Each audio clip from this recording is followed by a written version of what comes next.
थी वो। मैं 8 महीने की प्रेग्नेंट थी और अपनी डिलीवरी के लिए अपने मायके गई थी। माँ ने मुझे फोन पर बताया, घर के पीछे की तरफ जो खाली जमीन थी ना, वहां पर एक नया कमरा बनवा लिया है। इतने सालों के बाद जैसे ही अपने घर में कदम रखा, कुछ अलग सा लगा। माँ, ये घर के पीछे की तरफ नया कमरा बनवाने की क्या जरूरत थी? अरे बेटा, घर के पीछे दूर दूर तक खाली जमीन है। तेरे पापा को कई दिनों से लग रहा था कि यहाँ पर एक कमरा बनवा लेंगे तो ताजा हवा मिल जाया करेगी। अब तो ये सब छोड़ और चल जल्दी से दूध पी ले। माँ, मैं थोड़ी देर में पी लूंगी, आप सो जाओ। मैंने दूध का गिलास उठाकर उस खिड़की में रख दिया। पता नहीं कब आंख लग गई। अचानक से खिड़की के पल्लों के खड़कने की तेज आवाज आई। दूध का गिलास धड़ाम से जमीन पर आ गिरा। जमीन पर गिरते ही दूध का रंग लाल हो चुका था। मैंने खिड़की से झांक कर बाहर देखा। चारों तरफ धूप अंधेरा था। उस अंधेरे की तरफ से कुछ आवाजें आ रही थी, जैसे छोटे बच्चे आपस में खिलखिलाकर मस्ती कर रहे हो।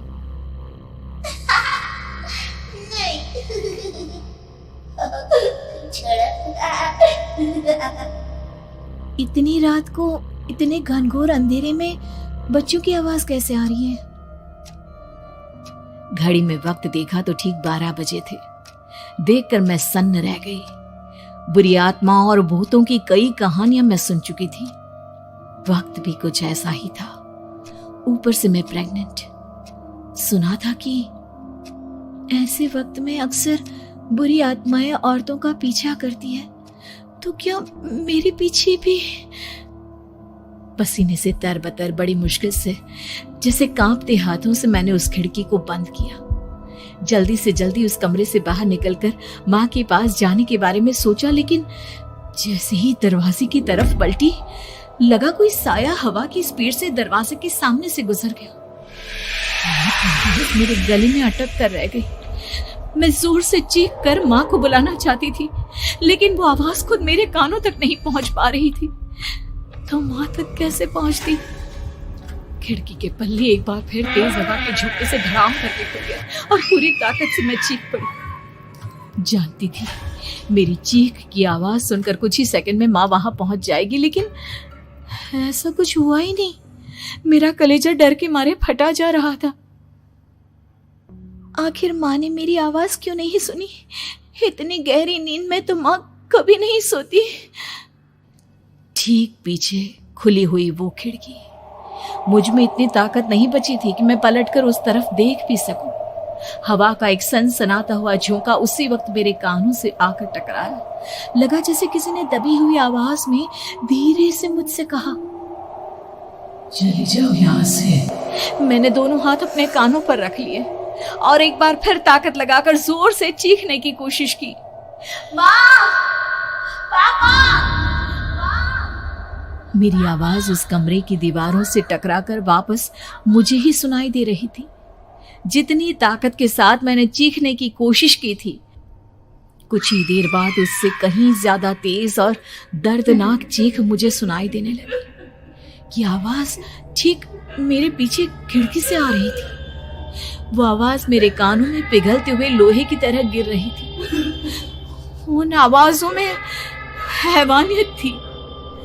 वो आवाजें किसी इंसान की नहीं है, इतना मैं समझ चुकी थी। कांप रहे हाथों से मैंने अंधेरे में कुछ ढूंढने की कोशिश की।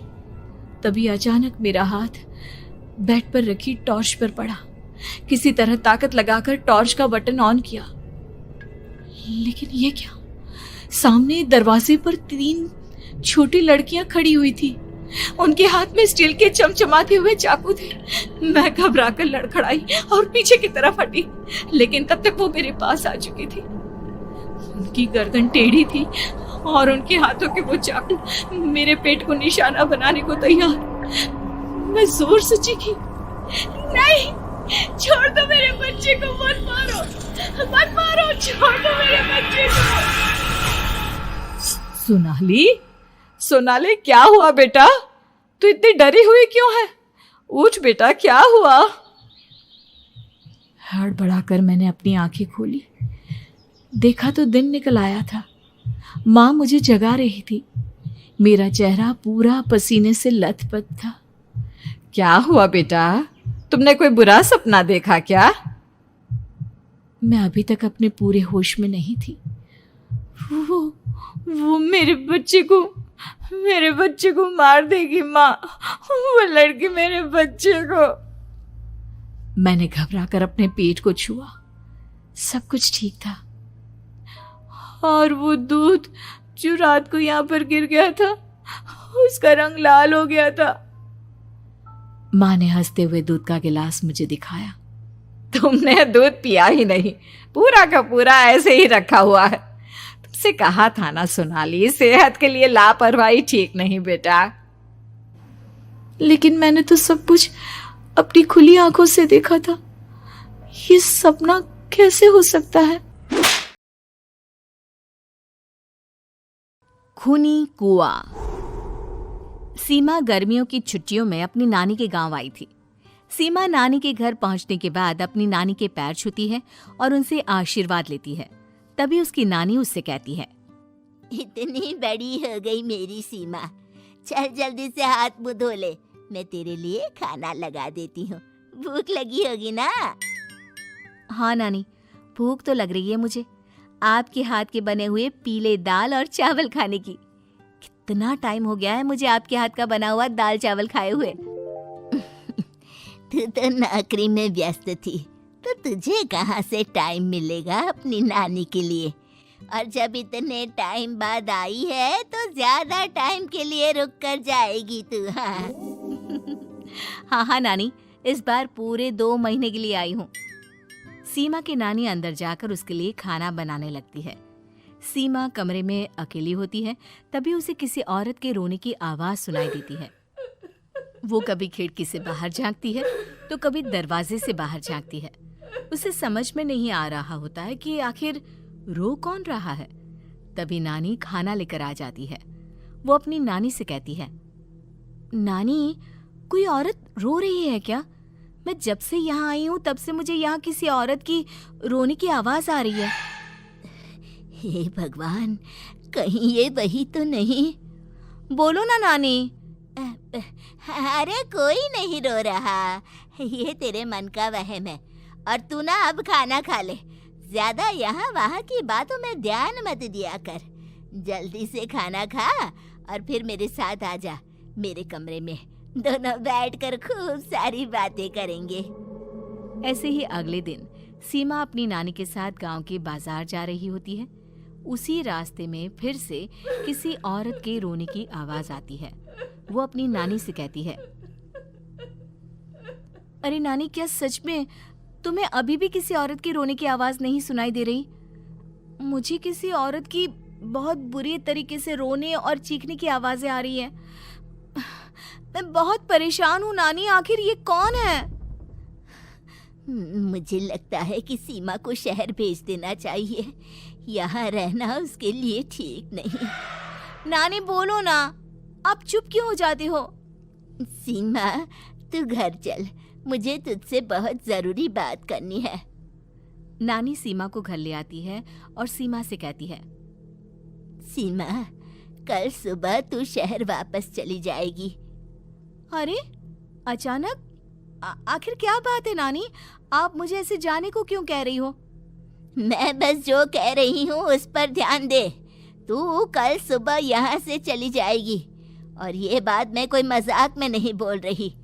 तू कल जाएगी तो मतलब जाएगी। अरे नानी, चली जाऊंगी मैं, ठीक है, पर आखिर बात क्या है ये तो बता दो।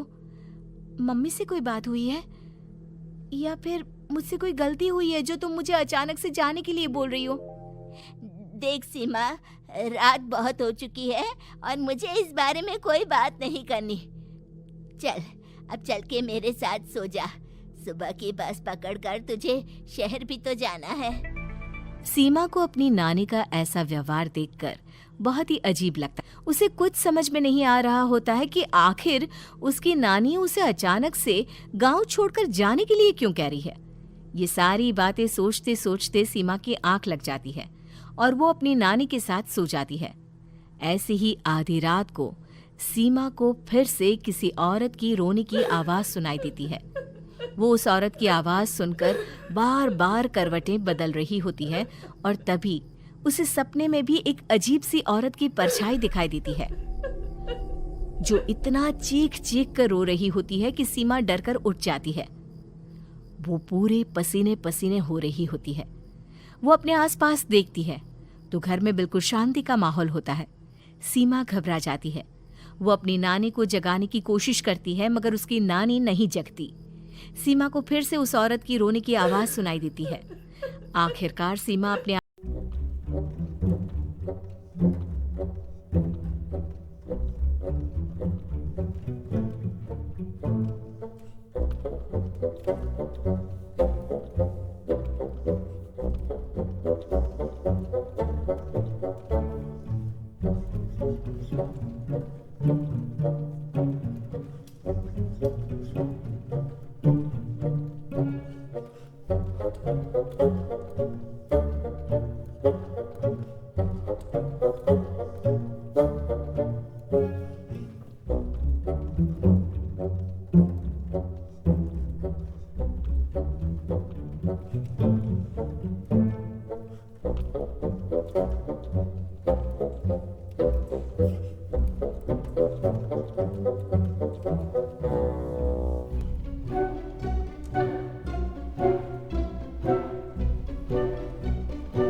मेरी बच्ची, हम आ गए।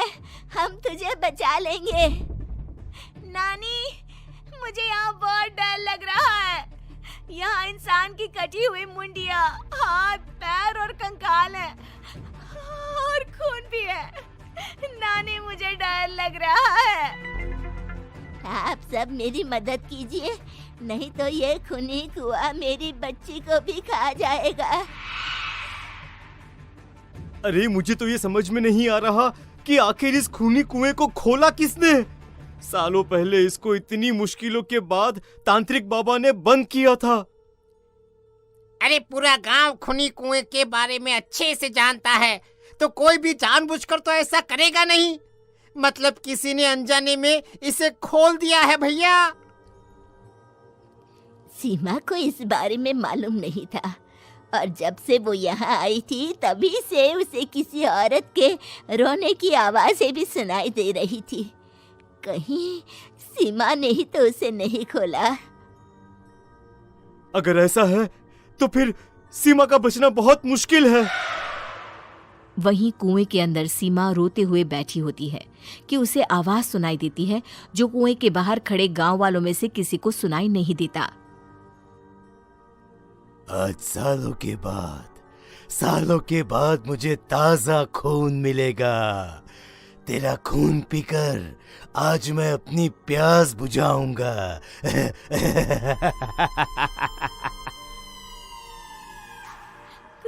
कौन है? मत मारो प्लीज, मुझे जाने दो प्लीज। मैंने किसी का क्या बिगाड़ा है? वो तुझे मरने के बाद पता चल ही जाएगा। जितने में गांव वाले और सीमा की नानी कुछ सोच पाते, उतने में उन्हें सीमा के चिल्लाने की आवाज आती है और अगले ही पल सब शांत हो जाता है। क्या हुआ? सीमा, मेरी बेटी। माफ करना बहन, लेकिन अब सीमा वापस नहीं आएगी। हमें एक बार फिर से कुएं को बंद करना होगा। गांव वाले तभी तांत्रिक को बुलाकर लाते हैं। एक बार फिर अपनी शक्ति से तांत्रिक बाबा उस कुएं को हमेशा हमेशा के लिए बंद कर देते हैं और वहां एक बोर्ड लगा दिया जाता है कि यहाँ आना मना है। शादी में आई चुड़ैल। पन्नपुर नाम के एक गांव में शादी चल रही होती है। वाह, मजा आ गया फूफा जी। शादी में क्या खाना बना है, बाराती तो उंगलियां चाटते रह जाएंगे। हाँ, तुमने सही कहा, पनीर की सब्जी का तो कोई जवाब ही नहीं। दूसरी तरफ पंडित जी फेरों की तैयारी कर रहे होते हैं कि तभी वहाँ एक चुड़ैल आ जाती है। अरे मर गया रे, ये चुड़ैल यहाँ क्या कर रही है? अरे दिवाकर जी, ये आपकी कौन सी रिश्तेदार है? अरे मुझे क्या पता, क्या भाग्यवान, कहीं ये तुम्हारे मायके से तो नहीं आई है।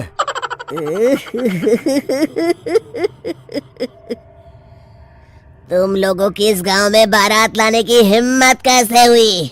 मेरे रहते इस गांव में किसी की शादी नहीं हो सकती। अब तुम लोग देखो मैं क्या करती हूँ। अरे मर गया रे, मैंने सुना है ये जबान की पक्की है। भागो रे भागो, वरना ये चुड़ैल किसी को नहीं छोड़ेगी। हाँ, तुम सही कहते हो मोहन भाई, यहाँ से भाग लेने में ही हम सबकी भलाई है। देखते ही देखते शादी के मंडप में भगदड़ मच जाती है और चुड़ैल सब कुछ उजाड़ कर रख देती है। फिर एक दिन मोहन की शादी तय हो जाती है। अरे भाई, अगले हफ्ते मेरी शादी तय हो गई है, लेकिन इस चुड़ैल की दहशत के मारे तो मेरे हाथ पैर कांप रहे हैं। अरे मोहन, तुम्हारा दिमाग तो खराब नहीं हो गया? तुम अपने साथ साथ हम सब गांव वालों को भी बलि का बकरा बनाना चाहते हो? उस चुड़ैल के रहते तुमने अपनी शादी के बारे में सोच भी कैसे लिया? देखो गोपाल, डर तो मुझे भी लग रहा है, लेकिन उस चुड़ैल के डर से मैं जिंदगी भर कुंवारा तो नहीं रह सकता। तभी वहाँ मोहन के होने वाले ससुर आ जाते हैं। अरे ससुर जी, आप?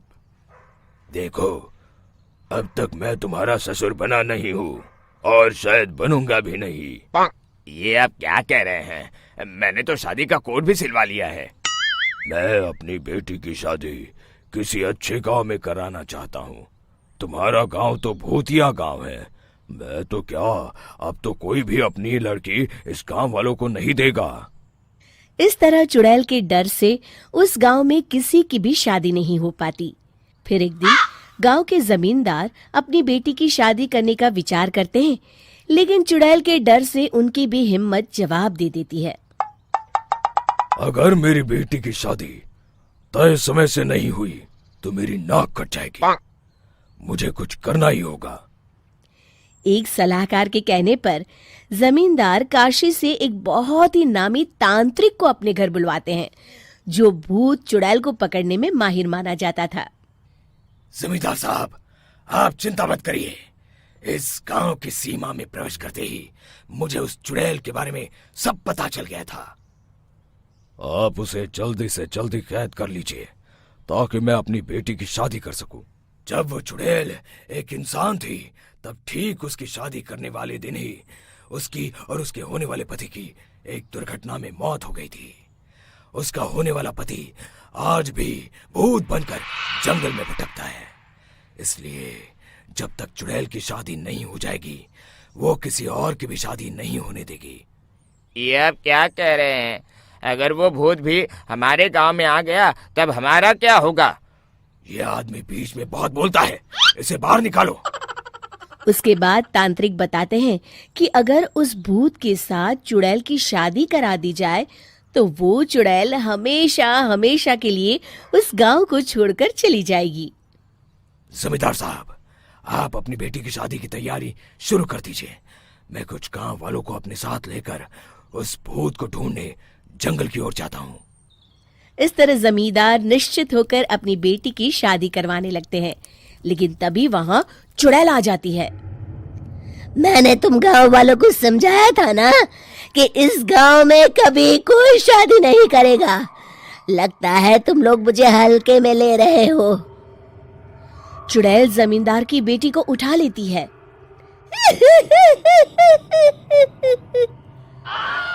अब देखती हूँ बिना दुल्हन के तुम लोग शादी कैसे करोगे। मैं इसे अपने साथ ले जा रही हूँ। छोड़ मुझे, पिताजी, मुझे बचाइए। अरे कोई मेरी बेटी को बचाओ।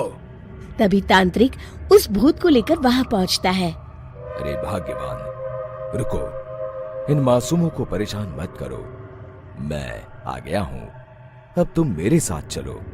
चुड़ैल बहुत खुश हो जाती है। आप आ गए, चलिए अब हम मंदिर में चलकर शादी कर लेते हैं। अरे अरे अरे अरे, ये क्या कह रही हो? मंदिर में जाके दोबारा मरना है क्या? चलो, आज से हम जंगल में रहेंगे। चुड़ैल चली गई, अब मेरी शादी हो जाएगी। इस तरह सभी गांव वाले खुशी से झूमने लगते हैं।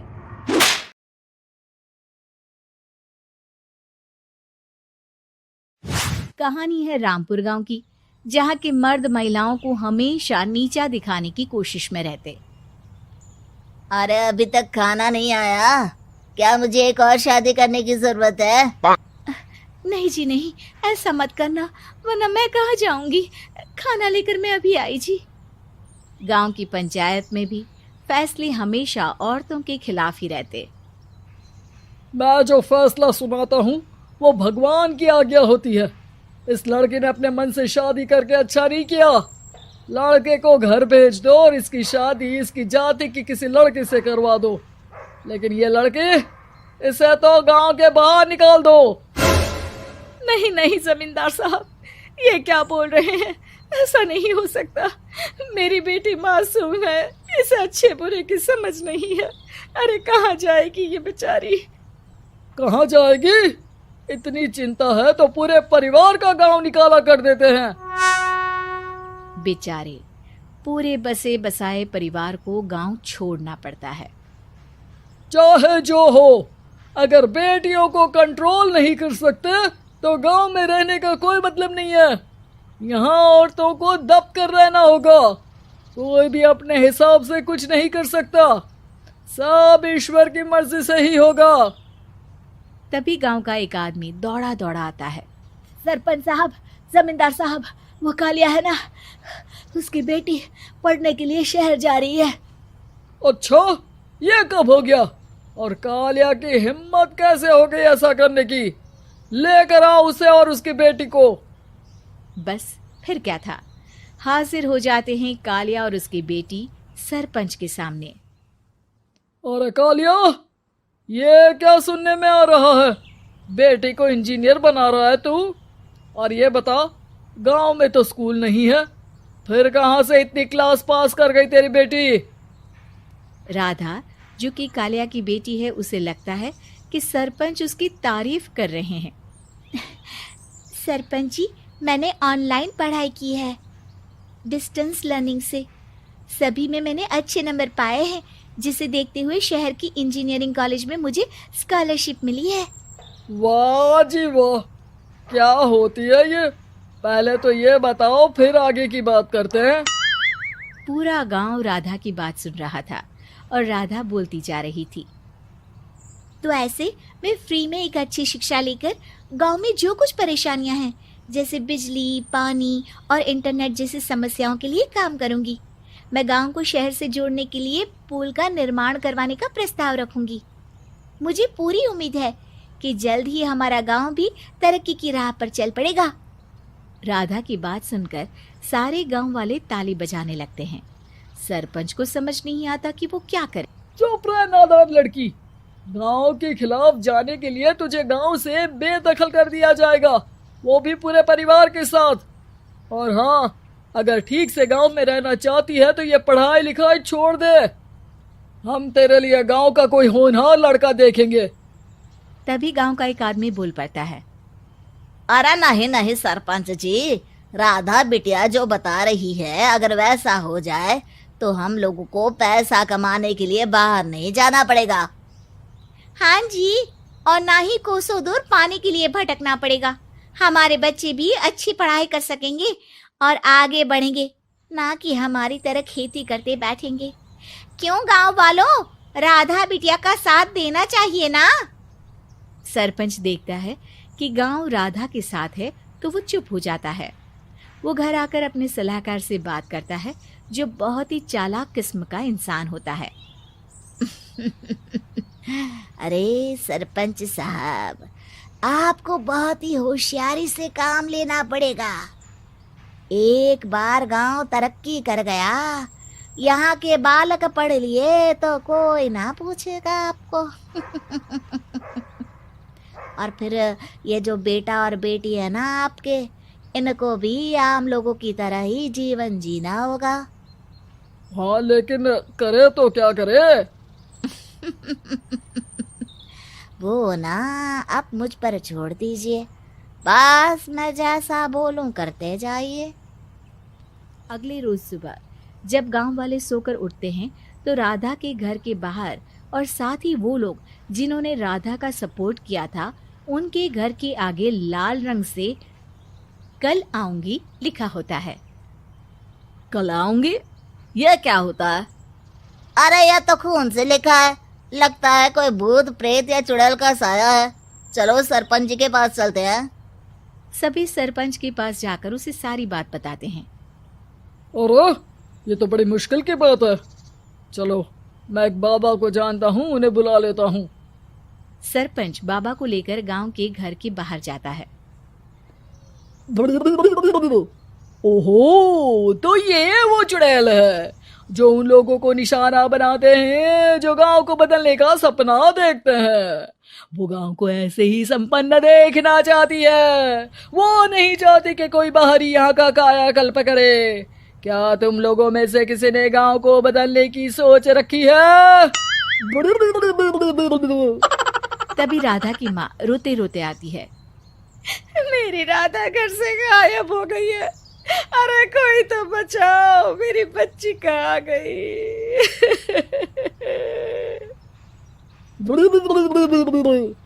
ले गई वो चुड़ैल, तेरी बच्ची को ले गई। अब वो उसे श्रापित करके छोड़ेगी, उस पर चुड़ैल का साया हो जाएगा। तभी बुरी सी हालत में राधा भी वहां आ जाती है। उसके बाल चुड़ैल की तरह फैले होते हैं और कपड़ों में खून लगा होता है। सभी राधा को देखकर डर जाते हैं। माँ, पता नहीं मुझे कौन उठा कर ले गया था। अरे दूर हो जा चुड़ैल, अब हम लोग इस गांव में नहीं रुकेंगे। अरे कैसी बातें कर रहे हैं आप? कल तो आप मेरे भरोसे गांव का हुलिया बदलने, अपने बच्चों को पढ़ाने और तरक्की उन्नति की बात कर रहे थे, तो आज क्या हो गया आपको? ये फिर तुम लोगों को बहकाएगी।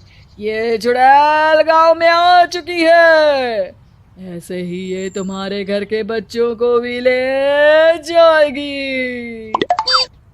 गांव वाले राधा को गांव से बाहर निकाल देते हैं। उसके माँ बाप रोते रहते हैं, लेकिन गांव वाले नहीं मानते। मैं भी अपनी बहन के साथ गांव के बाहर रहूंगा, लेकिन वो पढ़ाई नहीं छोड़ेगी। वहीं सरपंच के घर पर सलाहकार कहता है। देखा, सांप भी मर गया और लाठी भी नहीं टूटी। लेकिन अगले ही दिन सरपंच के घर के बाहर भी वही शब्द लिखे होते हैं। और फिर सरपंच की बीवी कहती है, हमारी बेटी को किसी ने अगवा कर लिया है। तभी राधा का भाई वहां आ जाता है। अरे गांव वालों, मैंने सरपंच जी की बेटी को देखा था। वो चुड़ैल उसे उठाकर ले जा रही थी। अरे क्या मजाक कर रहे हो? नहीं नहीं सरपंच जी, आप नहीं जानते। वो चुड़ैल अब आपकी बेटी में आ जाएगी, जैसे राधा के अंदर आ गई थी। तभी सरपंच की बेटी वैसी ही हालत में वहां आती है जैसे राधा आई थी। पापा, पता नहीं कैसे मैं गायब हो गई थी। चुड़ैल, इसके अंदर भी चुड़ैल का साया है, मारो इसे। अरे नहीं नहीं, इसे भी राधा के पास गांव के बाहर ही भेज दो। अरे चुप रहो, मेरी बेटी कहीं नहीं जाएगी और चुड़ैल वुड़ैल कुछ नहीं होता है। अरे कैसे बात कर रहे हो सरपंच जी? आप तो बोल रहे थे कि आपका फैसला भगवान का ज्ञान होता है, तो अपने पर बात आई तो अब आप ऐसे बोल रहे हैं। अरे ना ना ना, आपको अपनी बेटी को त्यागना ही होगा। अरे बुलाओ बाबा को। राधा का भाई बाबा को ले आता है, जिसे अब गांव वालों के डर के कारण सच बोलना पड़ता है। मैं कोई बाबा नहीं हूँ, मैं तो मोची था। ये सलाहकार महोदय ने मुझे कहा था एक्टिंग करने को। अब वो मुझे पैसे देने वाले हैं। अब मुझे माफ कर दो। गलती हो गई, मुझे माफ कर दो। तभी वहां राधा आ जाती है। देखा सरपंच जी, जब गांव के बच्चे साक्षर होंगे तो आप जैसे लोगों की चालाकी नहीं चलेगी। सास बनी डंडे वाली भूत। शिखा की नई नई शादी हुई थी। उसका मायका और ससुराल दोनों कानपुर में ही थे, इसलिए उससे मिलने उसके भाई अक्सर आते जाते रहते थे। ये बात शिखा की सास मीना को बिल्कुल पसंद नहीं थी। मम्मी जी, आज राहुल भैया आ रहे हैं। कौन, तेरे चाचा का लड़का? जी मम्मी जी। अरे पर वो तो दिल्ली में रहता है ना? हाँ मम्मी जी, उन्हें कल सुबह दिल्ली के लिए निकलना है, तो वो आज मुझसे मिलते हुए कल सुबह यहीं से निकल जाएंगे। हमने तो धर्मशाला खोल रखी है ना। कुछ कहा क्या मम्मी जी? मैंने कहा हाँ, आने दे तेरे भैया को, जमकर खातिरदारी करेंगे। अब तो कुछ करना ही पड़ेगा, इससे पहले कि मेरा घर धर्मशाला बन जाए। ये कैसी बातें कर रही हो मीना? सच ही तो कह रही हूं। अभी इसकी शादी को साल भर भी नहीं हुआ और आए दिन इसके घर वाले आ धमकते हैं। अरे तो क्या हुआ, वो इसी शहर में रहते हैं तो हाल चाल लेने आ जाते हैं। इस बार मैं उनका हाल और चाल दोनों ही बिगाड़ दूंगी। अब बहुत हो गया जी। अरे ये कैसी बातें कर रही हो, हे भगवान, बस आप तो देखते जाइए। शाम को राहुल आता है। नमस्ते आंटी, कैसे हैं आप लोग? हम लोग तो ठीक है, तुम कैसे हो बेटा? मैं भी अच्छा ही हूँ आंटी। बस आज रात के बाद नहीं रहोगे। चलिए भैया, मैं आपको हमारा घर दिखाती हूँ। रात में खाने के टेबल पर शिखा, रोहित कहीं दिखाई नहीं दे रहा। जी भैया, वो ऑफिस के काम से बाहर गए हैं, कल शाम तक आएंगे। अच्छा अच्छा। बेटा, क्या तुम भूत प्रेत में मानते हो? नहीं नहीं आंटी जी, पर अचानक आपको ये ख्याल कहाँ से आ गया? पता नहीं क्यों, कभी कभी मुझे लगता है जैसे रात के समय बैठक में कोई घूमता रहता है। ये आप क्या कह रही हैं मम्मी जी?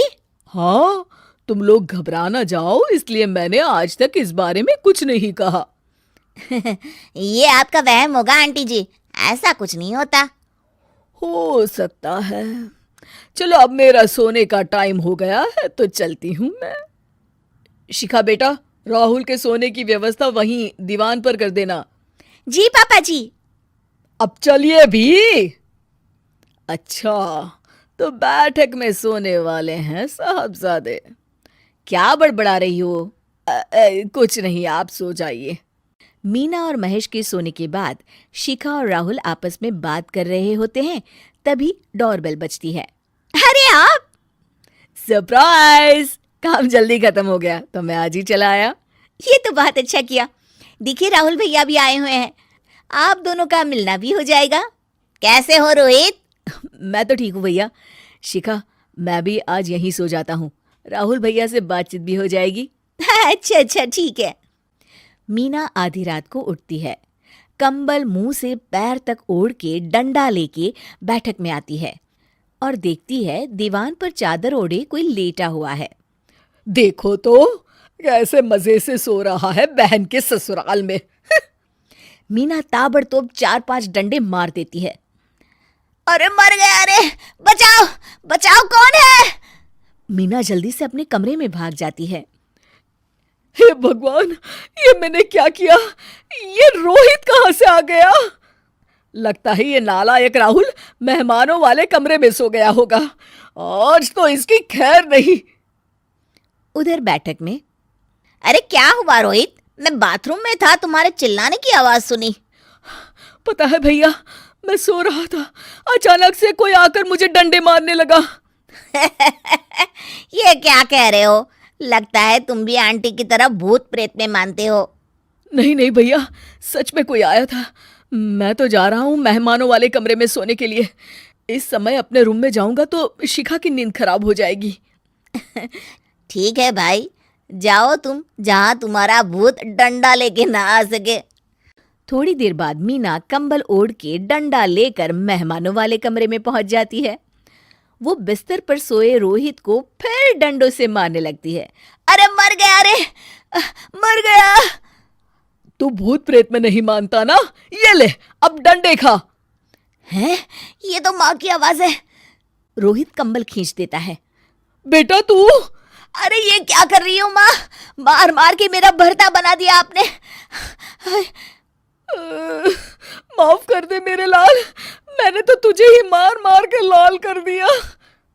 मैं तो उस राहुल के बच्चे को सबक सिखाना चाहती थी। राहुल भैया को? हाँ बेटा, मुझे लगा अगर उसे डंडे मारूंगी तो शिखा के मायके वाले यहाँ आना छोड़ देंगे। हे भगवान, माँ ये घर शिखा का भी है, उसके घर वाले जब चाहे आ सकते हैं। हाँ बेटा, आज मुझे भगवान का इशारा समझ में आ गया। मैं कितना गलत करने चली थी और अपने ही बेटे को चोट पहुंचा दी। अब चुपचाप जाके सो जाओ माँ, और किसी को कुछ बताने की जरूरत भी नहीं है। शिखा